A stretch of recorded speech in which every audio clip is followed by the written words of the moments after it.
I read the story of Miss Suzy, and that was your mommy's favorite book when she was a little girl. Miss Suzy was a little gray squirrel who lived all by herself in the tip top of a tall oak tree. She liked to cook, she liked to clean, and she liked to sing while she worked. Every morning Miss Suzy made herself a bowl of acorn pudding, and as she stirred it around she sang, "Oh, I love to cook, I love to bake, I guess I'll make an acorn cake." After that she swept the crumbs from her moss carpet with a little broom she'd made from maple twigs. Then she dusted her fire lamps and rinsed her acorn cups and put her whole house in order. At night Miss Suzy climbed into her bed and looked through the topmost branches at the sky. She saw a million stars, and the wind blew gently and rocked her to sleep. It was very peaceful. But one day a band of red squirrels came jumping and chattering to the foot of the tree where Miss Suzy lived. They were quarrelsome fellows and liked fighting so much they even fought among themselves.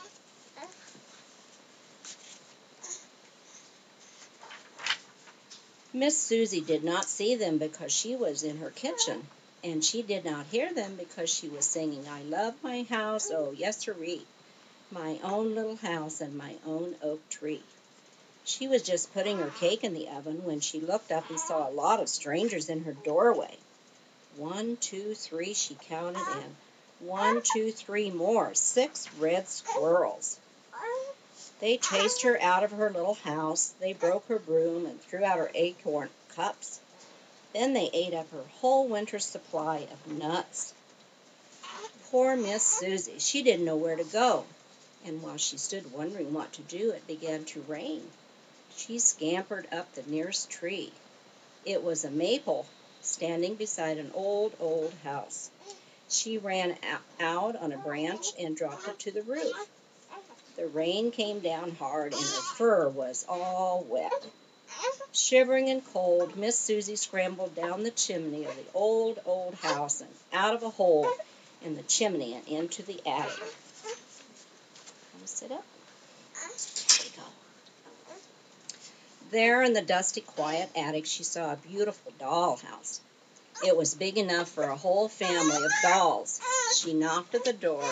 There was no answer, so she peeped inside. There we go. My, what a lovely house, thought Miss Suzy. It is fit for a queen, but it needs a good housekeeper, so it is just the place for me. The flowered carpets were covered with dust, and cobwebs clung to the gold chandeliers. There was dust on the black iron stove in the kitchen and on the little piano in the parlor. There was even dust on the china closet in the dining room and a spider web on the dishes inside. "When it is cleaned, it will be a good house for the winter," said Miss Suzy to herself. "But what a shame! There is no one to share it with me. It is so big." She cleaned the whole first floor. Then she went upstairs and cleaned the bedrooms. Then she climbed into a 4-poster bed and fell asleep. The next morning Miss Suzy was hungry, and she left the dollhouse to go looking for nuts or seeds. On her way to the attic window, Miss Suzy saw a box. "Just the thing to keep my nuts and seeds in," she thought, and opened it up. Well, what do you think she saw inside? A band of toy soldiers. They had been sleeping there for years. "Thanks for setting us free," said the captain, "and now I need a place for us to live." "Oh, do come stay with me," invited Miss Suzy. So the toy soldiers marched into the big dollhouse, and Miss Suzy took care of them like a mother. She cooked their meals in the little kitchen and served them in the dining room. At night she told them stories and tucked them into the 4-poster beds. The soldiers were very happy, and most of the time Miss Suzy was happy too, but not always. Sometimes she looked at the flowered carpets and the real china dishes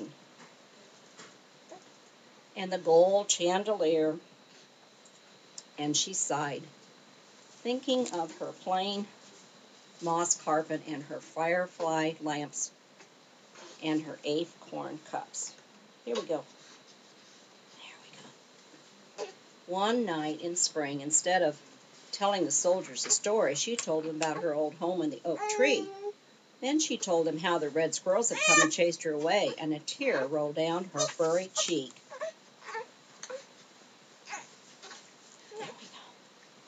Late that night, the captain woke his men.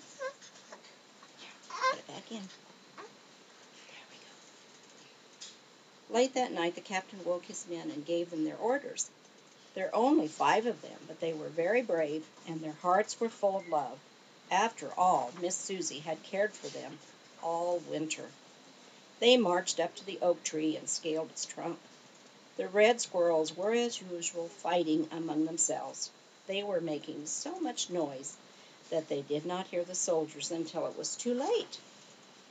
"This is Miss Suzy's house," said the captain, drawing his sword. "Will you go peaceably, or must we fight?" The red squirrels looked at the soldiers with their shining swords and brave faces, and one by one they scurried head first down the tree. "And don't come back," shouted the captain. Miss Suzy was overjoyed when she heard she could move back into the tall oak tree. She thanked the toy soldiers and made them promise to come for dinner once every week, and then the soldiers waved goodbye and marched off through the forest, singing merrily. Miss Suzy had to work hard to make her old home as neat and cozy as it had been before, but she didn't mind. She made a new moss carpet and a new broom, and gathered fresh acorns for cups, and caught 2 fireflies for her lamps. At last she had everything in order. That night when she went to bed she was very tired, but she looked through the branches and she could see a million stars. The wind blew gently and rocked the tree like a cradle. It was very peaceful, and Miss Suzy was very happy once more. There, Brecken's the story of Miss Suzy. Grandma will read it to you when you get a little older, so you can see the pictures of the squirrels. Have fun.